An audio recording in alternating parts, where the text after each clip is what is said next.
Est-ce que je demande à certains de sampler leur grand-mère? Ouais, ça m'arrive. Qu'est-ce que c'est que ce micmac? Effectivement, cette démarche-là, elle pourrait être littéraire, elle pourrait être théâtrale, elle pourrait être poétique, tu vois. N'importe quoi, n'importe quoi. Qu'est-ce que ça veut dire sampler? Sample, c'est un terme anglais. Ça veut dire échantillonner. C'est va chercher ce qu'a à dire mamie. Oh, il est devenu un peu bizarre. Alors après, quand on y va sampler ta grand-mère, finalement, c'est une espèce de métaphore un peu.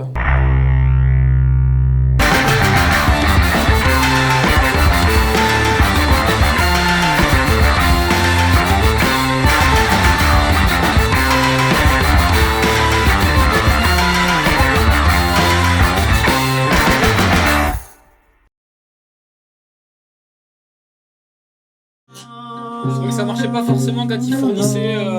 Quand toi t'étais dans un flou et que Mathéo attaquait en plein milieu, je trouve que ça faisait bizarre. Ça faisait beaucoup trop. J'ai une formation principale, c'est Artus, quoi, voilà. Qu'on a depuis 17 ans maintenant. Puis en fait, tout tourne autour de ça, finalement.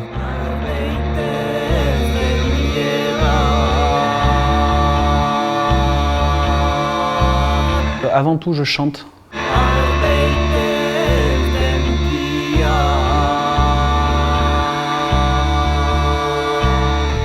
Je chante surtout.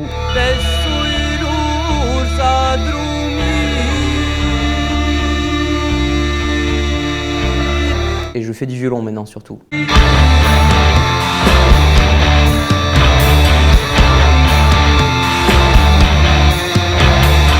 Alors je joue de plusieurs instruments, mais l'instrument que je joue réellement, c'est la vie à la roue.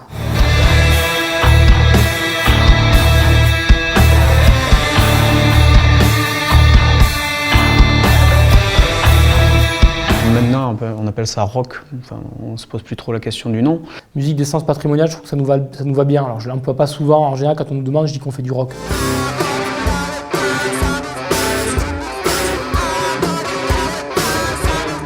Ils sont tous retrouvés à fonder ce groupe qui était la famille Artus. C'est devenu vraiment leur famille. Alors le côté famille est sorti puis ça s'appelle plus qu'Artus, mais ça a toujours été quelque chose qui est porté de manière collective. C'est assez intéressant comme démarche quand on analyse un peu. Ouais. On a une démarche singulière. Je ne dis pas que notre démarche est géniale, je dis juste qu'elle est singulière. Dans le mode de fonctionnement, dans notre production du coup musicale aussi. On prend comme source de départ le patrimoine culturel immatériel. C'est pas forcément la chanson, ça peut être les mythes, les contes, les légendes, les recettes de cuisine, les savoir-faire. Enfin, c'est tout ce qui constitue l'humanité en dehors de ce qui est physique, quoi. Du coup, j'avais récupéré à une époque, pensant qu'on y travaillerait peut-être un jour. Moi, j'en avais récupéré des documents là-dessus, je les ai chez moi là. C'est une vraie mine d'or parce qu'il y a plein de choses dont on n'a pas forcément connaissance et que nous, on peut du coup rendre vivantes à notre manière. Ce chant-là qui est le Rengui ou Où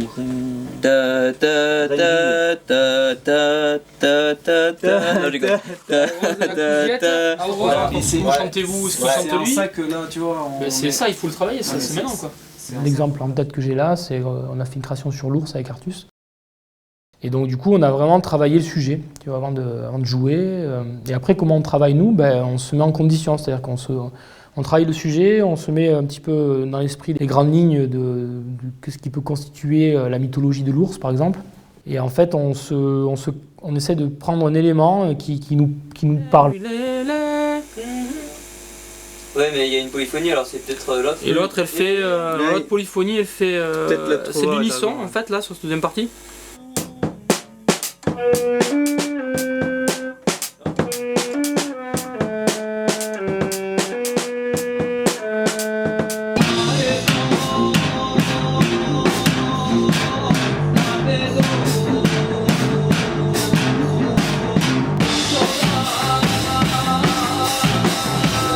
C'est un processus quoi, que nous on a fait avec une esthétique, on va dire, rock progressif parce que c'était une esthétique qui nous parlait. Et avec la culture occitane parce que, et encore ça veut rien dire la culture occitane, enfin le patrimoine qu'on avait en local ici. Il y a beaucoup de gens qui disent Artus c'est entre tradition et modernité. Pour moi ça veut rien dire en fait. Parce qu'en fait, en disant ça, tu opposes complètement la tradition et la modernité. Ça veut dire que la musique traditionnelle n'est pas moderne et que la modernité ne vient de rien en fait.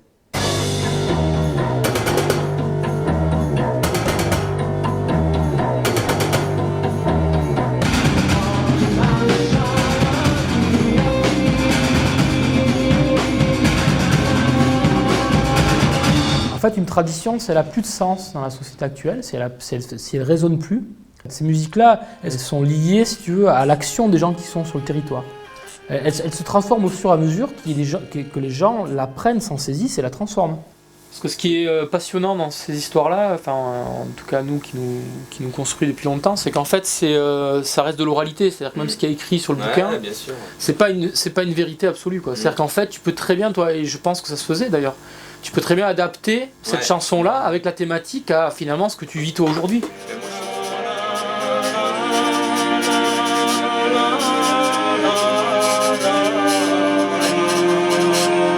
Tu vas l'interpréter d'une autre manière, tu vas dire un autre mot, tu vas dire une autre phrase, des fois tu vas changer des pans entiers de la musique ou de la chanson, et en fait ça va faire évoluer le truc.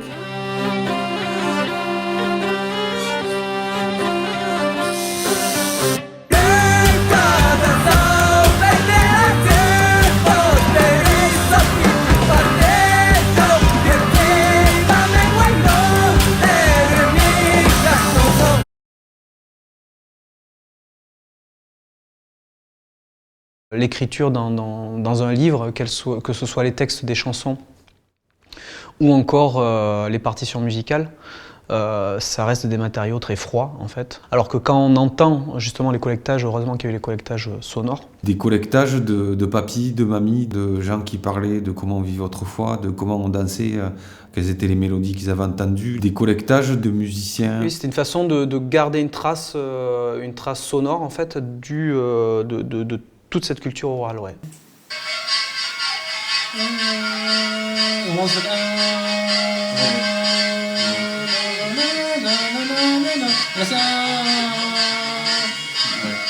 Voilà, alors au début j'étais là, mais qu'est-ce que c'est ce truc et tout. En fait, ces cordes d'accompagnement sont accordées un demi-ton au-dessus de sa mélodie. Ce qui est un truc qui est totalement impossible pour les instruments bourdons.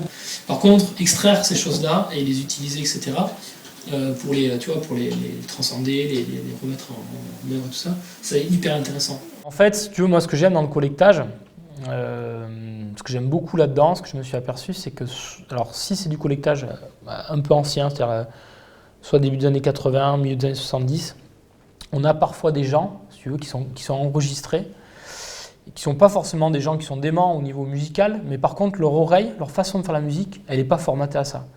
Parce qu'en fait, ils ont grandi, si tu veux, dans une culture où il n'y avait pas de radio de masse, il n'y avait pas de télé de masse, il n'y avait pas la musique dans les supermarchés, tout ça. Si on prend un berger au Salois, en 70, enregistré dans la montagne, lui, son oreille, comment son oreille entend les écarts de notes, ou sa façon d'articuler, ou sa façon de faire la musique, elle est très différente d'un chanteur de variété qui a grandi. Et du coup, là-dedans, on trouve des traces, pour moi, on trouve des traces d'humanité, quoi, d'histoire, quoi. Il y a comme, tu vois, quelque chose qui se joue là, qui a disparu.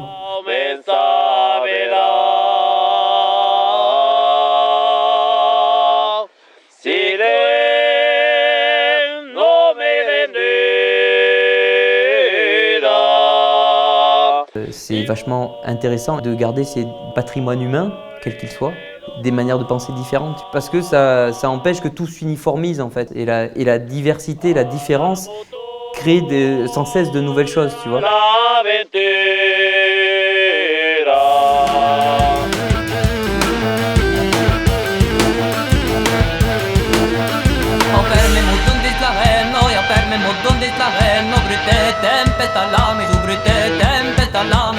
On s'intéresse à la musique gasconne, mais c'est dans les grandes familles des musiques occitanes, et les gens se posent toujours la question, mais pourquoi vous n'avez pas pioché du répertoire ailleurs et tout ça.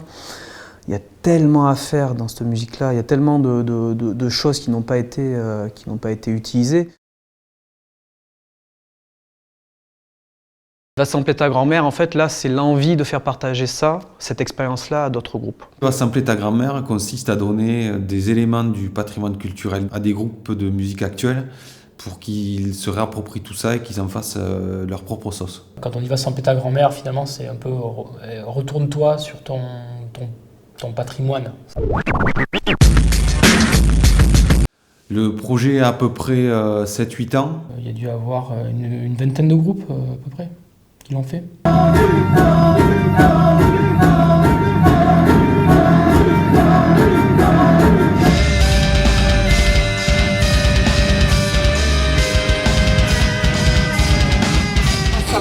Pointé vers l'univers, à son cosmos, planqué sous les paupières, à sa voix qui soulève la poussière, à sa révolte et au propos austère. Si on fait les styles, si tu veux, il y a eu chanson française, il y a eu rock noise, hip-hop 2 fois, musique psychédélique, mat rock, matcore, musique électronique, ska, reggae, je dois en oublier là, mais bon, c'est hyper vaste quoi.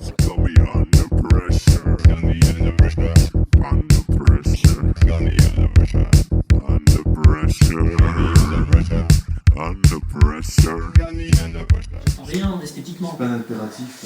Oui, j'attends rien esthétiquement, quoi, tu vois. Bah, l'esthétique, c'est vous qui allez la dégager. Si on a cherché quelque chose qui est de l'ordre de l'hybridation. Ben, en fait, on a une première rencontre qui est juste de discussion avec l'accès aux sources, quoi. Donc, par exemple, ici, on a fait l'Institut Occitan, tu vois, qui est un centre de ressources, et on va avec les groupes à l'Institut Occitan. On leur présente comment ça fonctionne et puis ils peuvent venir se ressourcer là par rapport à leur sujet. Et quand il y a des choses qui vous paraissent pertinentes, ne pas hésiter à aller dans le détail et ne pas hésiter aussi à demander, que ce soit moi, Jean-Jacques, etc., d'aller chercher. Si par exemple vous partez sur un type de morceau particulier qui vous plaît, de donner votre cheminement pour qu'on voit si en parallèle on ne peut pas nous vous donner d'autres informations, d'autres détails là-dessus, d'autres choses qui peuvent vous faire aller plus loin, etc. etc. On discute longuement de tiens, qu'est-ce qui nous amène à cet endroit-là, pourquoi on s'est rencontrés, qu'est-ce qu'on a envie de faire ensemble. Le projet tel qu'il est, en général, c'est sur 4-5 rencontres, 4-5 jours de travail, ouais, c'est ça, à peu près, de création, quoi.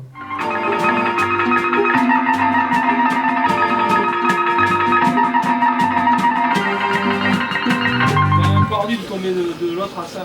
Il n'y a pas de... On a pété le côté liturgique, hein, c'est ce qu'on cherchait. Ben, essayons de le faire comme ça, directement. On peut faire ça, c'est bien, c'est une bonne idée ça. Close to Me, il voulait bosser sur les oiseaux. Donc là, c'est super, on a été chercher des documents sur les oiseaux. Si je dois charger les oiseaux, c'est peut-être pour le début du morceau, parce qu'il faut quand même un certain temps. On est parti de la partoche. Ben nous, après, on s'approprie avec nos armes. Alors moi, je suis derrière une batterie, j'ai un chant trafiqué. Donc je l'interprète avec ces moyens-là.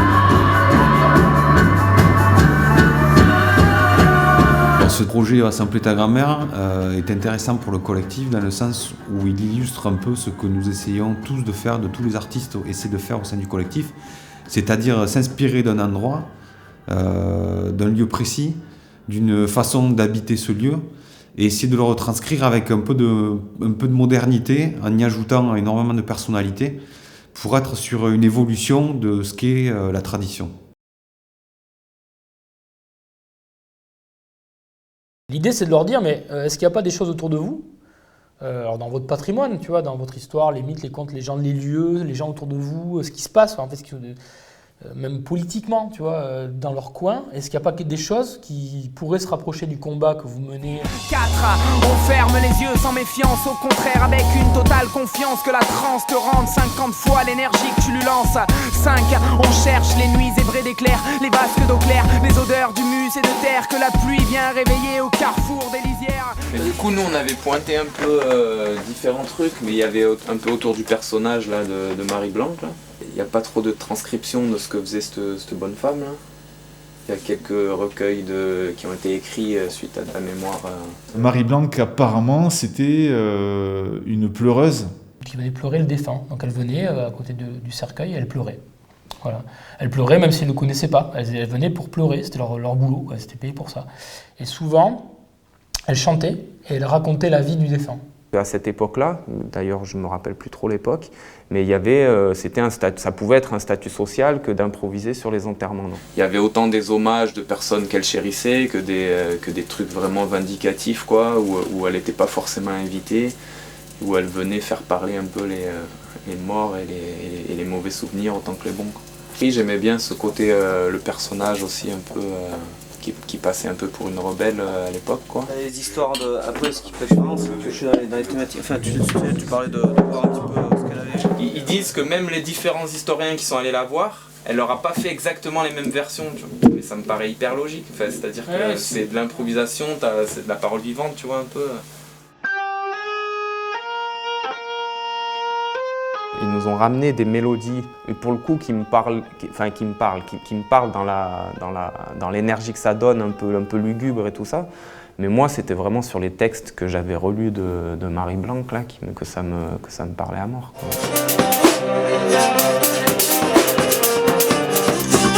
À la langue pointée vers l'univers, le cosmos planté sous les paupières, la tchatche qui soulève la poussière et le tempo qui frappe dans les artères. Et si y a la langue, et si y a la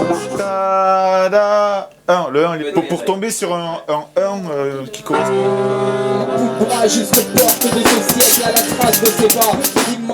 Ce qui m'intéresse aussi, c'est que je sais pas trop si ça perdure ou s'il y a une forme musicale actuelle qui est encore en lien avec ça. Ce qui était super avec Bruno, justement, c'est qu'il a réussi à tisser les liens entre ses chansons et ce répertoire tombé en désuétude, qui n'existe plus, qui n'est plus interprété de nos jours durant les cérémonies de deuil. Mais il a réussi à tisser les liens pour amener du sens au contemporain. En fait, c'est la création, quoi. En fait, c'est tout bêtement l'idée de savoir de quoi on s'inspire, pourquoi on fait ça.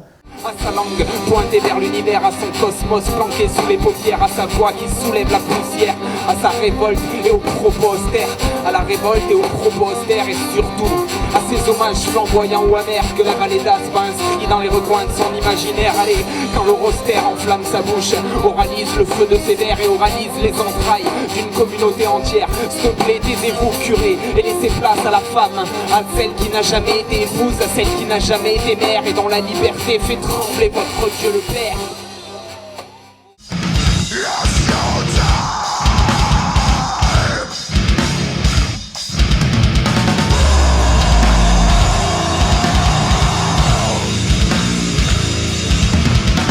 Finalement, dans le méta, on fait une musique assez aseptisée, extrêmement composée, extrêmement écrite.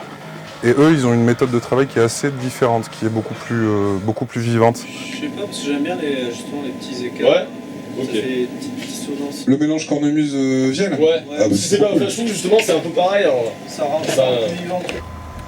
Bah, cool, vous voulez la refaire ou... Ouais, je vais bien faire une dernière fois, moi. Ouais, c'était cool.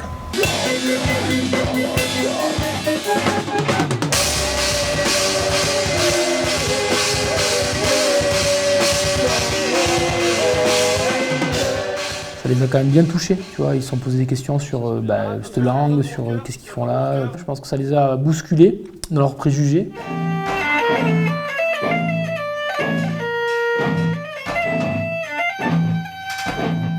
Et puis il y a des trucs, on apprend des choses, quoi.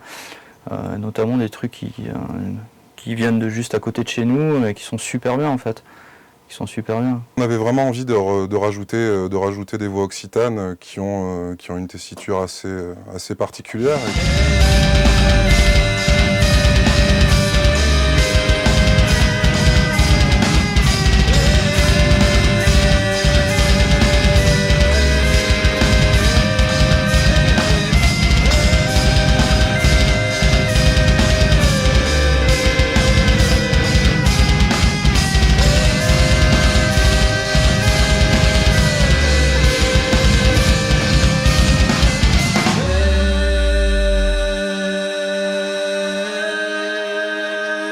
Merci.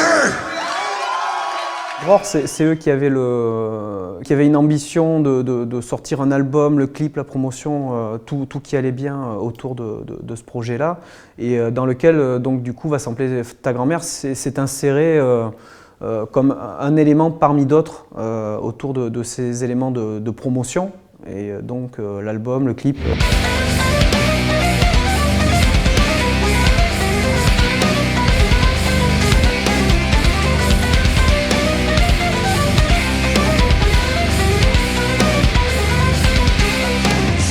Je sais qu'il y en a quelques-uns qui prennent encore plaisir à écouter du collectage alors qu'ils n'ont plus aucune...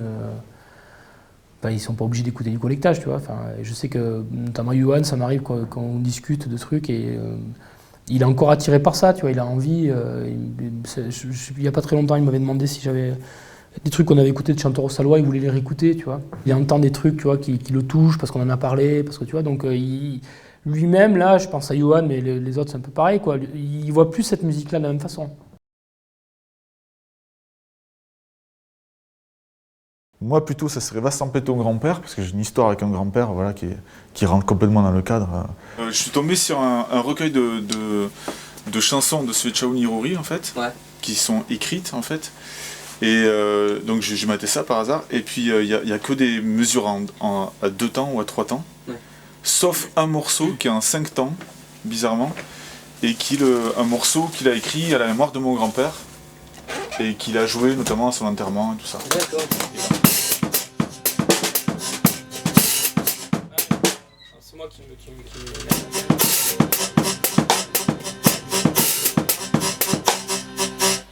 On peut partir là-dessus, après on n'est pas obligé de se tenir à ça ou... Ouais.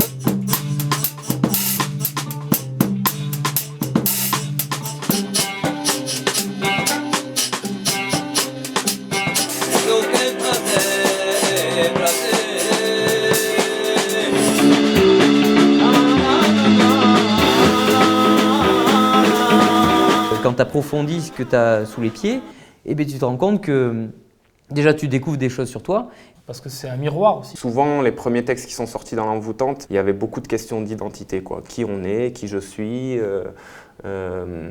Et donc, cette invitation de Va sampler ta grand-mère, pour moi, elle était à fond dedans. Ça occasionne tout un travail de recherche, un questionnement de nous-mêmes en tant que groupe. Parfois, ça fait des déclics. En tout cas, souvent, ça s'est révélé comme ça. Et notamment des questionnements assez profonds, en fait, pour le groupe, de se dire, mais finalement, qu'est-ce qu'on fait? Ne serait-ce que ça, c'est une question incroyable. Tu vois, pourquoi on fait ça? Pourquoi on fait ça? C'est chercher du sens, quoi, c'est ça, c'est chercher du sens. Tu vois, le bruit plus le sens égale la musique, quoi. Si tu n'as que le bruit, pour moi, il n'y a pas de musique, quoi. S'il n'y a pas de sens, il n'y a pas de musique.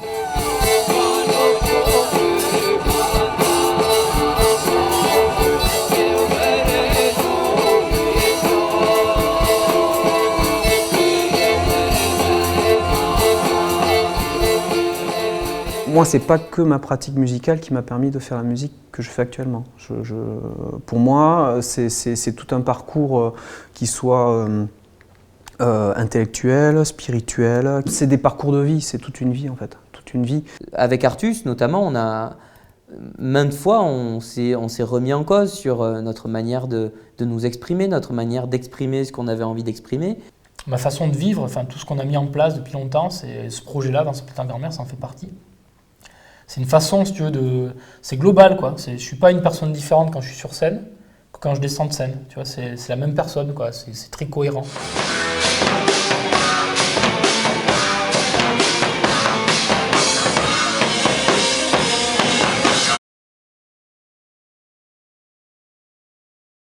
Dans les années 70, mon père fait partie de cette génération de jeunes gens à l'époque qui avaient une vingtaine d'années ou guère plus. Et qui aimait beaucoup la folk américaine. C'est-à-dire Bob Dylan.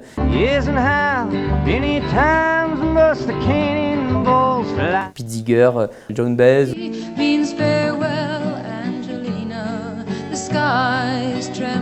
Qui souvent s'accompagnaient juste d'une guitare et du chant, ou alors d'un banjo, etc.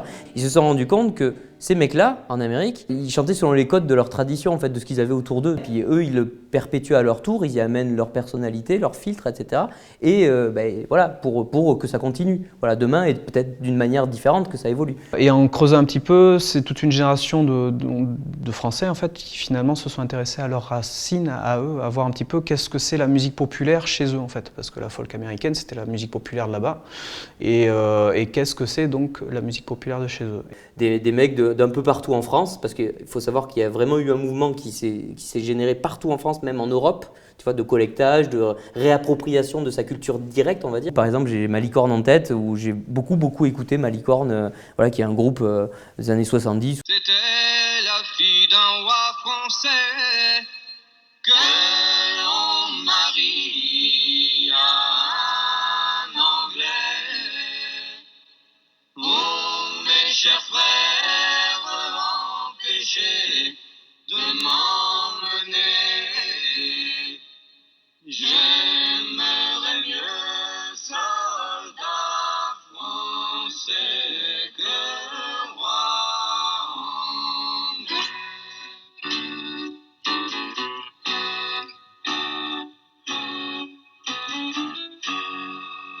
Et d'ailleurs, à cette époque-là, mon père notamment, il a collecté vachement de gens autour de son village d'origine. Il a collecté plein de musiciens, plein de chanteurs, et il a des heures et des heures et des heures d'enregistrement. Et si tu veux, la culture, ce qui est vachement intéressant, c'est que la culture, il se l'est réappropriée vraiment comme ça, par le biais de sources, on va dire, directes, voilà, qui avaient eu cet héritage-là et qui le transmettaient à leur tour au micro de mon père. On va chercher des fois de la musique qui vient de très loin, alors qu'en fait, cette musique-là, on peut la créer à partir de choses qui nous sont très proches, et même tellement proches qu'elles sont à l'intérieur.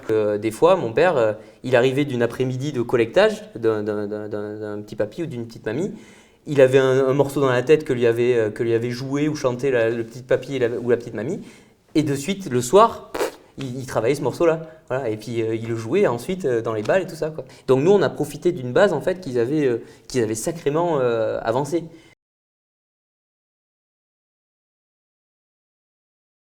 Mais en fait, cette démarche-là, elle est faisable avec n'importe quelle esthétique. C'est ça qu'on essaie de prouver avec ce projet. En fait, ça marche avec du hip-hop, ça marche avec du métal, et ça marche avec n'importe quelle histoire culturelle, quoi. Tu vois.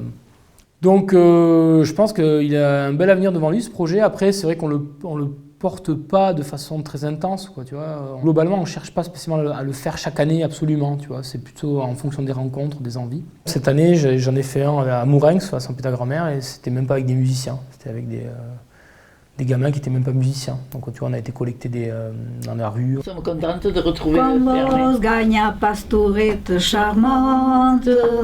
On a fait une émission de radio. Nous, les jeunes, avons fait notre marché et on vous ramène notre récolte.